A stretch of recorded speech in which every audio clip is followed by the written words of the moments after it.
Hi. మీరు ఎప్పుడైనా ఇక్కడ టేస్ట్ చేశారా ఫుడ్? నేను టేస్ట్ చేయలే, చాలా ఉన్నాయి. కుమారి అంటే రోజు వస్తూనే ఉంటా. పిచ్చా ట్రాఫిక్ జాము. మీరు ఇంకోటి ఏంటంటే సామాన్యుల గురించి చూపించారు. ఎంతసేపు కుమారి అంటే 200-300 పెట్టి సామాన్యుడు తింటాడా? ఇప్పుడు ఫ్రీ బస్సులు అయినాయి, ఆటోలు నడుస్తలేవు. దీని గురించి ఎందుకు మాట్లాడారు మీరు? ఎంతసేపు కుమారి అంటే ఉల్లిగడ్డ వేసిందా, కుమారి అల్మల్లిగడ్డ వేసిందా, మసాలాలు వేసిందా, కరివేపాకు వేసిందా? ఇదా మీరు చెప్పేది? సామాన్యుల గురించి అడగండి. ఎంతసేపు మీరు ఇదే కంటిన్యూ చేస్తారా? మా గురించి అడగండి. పొద్దున్న నుంచి ఆటో తీస్తే ఒక ఇంతవరకు కూడా 200-300 కూడా వేయలేని పరిస్థితి. మేము ఎక్కడ తినాలి? ఇదే సామాన్యుల మీద అడగరు మీరు. ఎంతసేపు ఇదే అడుగుతారు. నేను ప్రత్యేకంగా ప్యాసింజర్ ఇక్కడ తీసుకొచ్చి అక్కడ ఆగి మరీ వచ్చినా. మీరు ఉన్నారని అడుగుదామని ఎప్పటి నుంచో అడుగుతున్నా. కానీ కంపల్సరీ ఇది ఏం చేయాలా?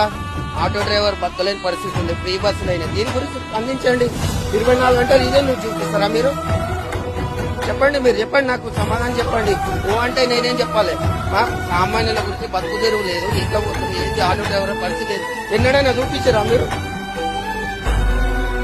నేను కూడా ఈరోజు కాంగ్రెస్ కార్యకర్తనే, కాకపోతే ఆటో తోలుతున్నా.